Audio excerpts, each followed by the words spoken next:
coup de vouloir désigner la Russie comme l'ennemi absolu. C'est une folie que nous devons combattre. La Russie, le peuple russe et le peuple français ont toujours été des peuples amis, comme nous avons toujours été dans l'entente et dans l'amitié. Déjà au XVIIIe siècle, l'impératrice Catherine de Russie, Catherine II, s'était inspirée de nos philosophes des Lumières. Elle avait même financé l'encyclopédie de Diderot et d'Alembert, et à tel point que Diderot s'était rendu à Moscou.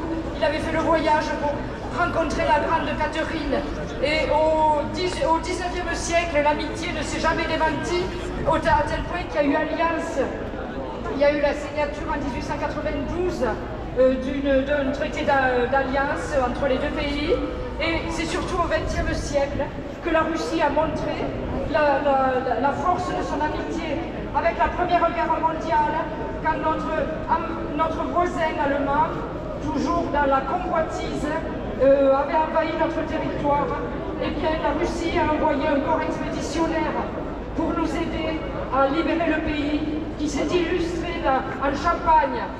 Il s'est illustré en Champagne et notamment dans la célèbre bataille du Chemin des Dames. Et donc, il y a un monument commémoratif au Chemin des Dames, et il y a aussi, près du pont des Invalides, un autre monument à ce sacrifice, parce qu'ils ont laissé quand même sur la terre de France 4500 soldats et officiers. Et puis, lors de la Seconde Guerre mondiale, nous étions à nouveau envahis par notre voisin, toujours dans la convoitise, et cette fois-ci en plus dans la revanche, dans l'esprit de revanche. Eh bien, qui c'est qui nous a libérés? Il faut bien le dire, la Russie.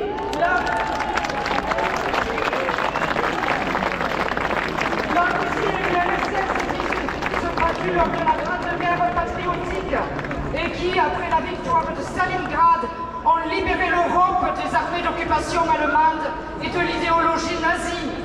Ils ont laissé entre 20 et 25 millions de morts civils et militaires. Comment pouvons-nous oublier cela?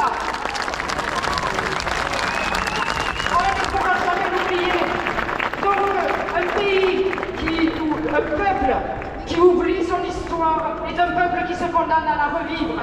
Et pourquoi avons-nous fait? Pourquoi nos gouvernements, nos dirigeants veulent-ils nous désigner la Russie comme un peuple ennemi? Pourquoi? Tout ça pour défendre un pays, l'Ukraine, qui est depuis les années 1920 gangréné par le nazisme. Et jusqu'à aujourd'hui, à tel point qu'ils considèrent Bandera comme un héros national. Bandera qui était un tortionnaire allié à la Wehrmacht, l'armée nazie, et qui a tué, qui a torturé et assassiné des milliers de juifs, des milliers de slaves russes et polonais. Voilà avec qui nous voulons nous allier. Et tout ça pourquoi? Alors je ne dis pas que c'est tout le peuple ukrainien, je parle des dirigeants bien sûr. Mais tout de même, c'est cool. Il faut faire plus vite.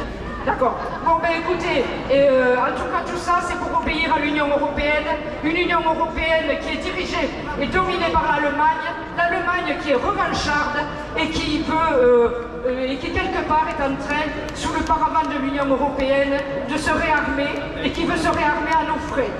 Voilà. Bon.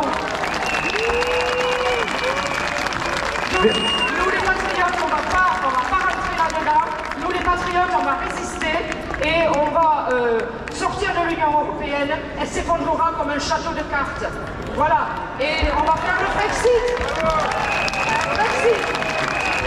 Alors, vive la paix, vive l'amitié franco-russe et vive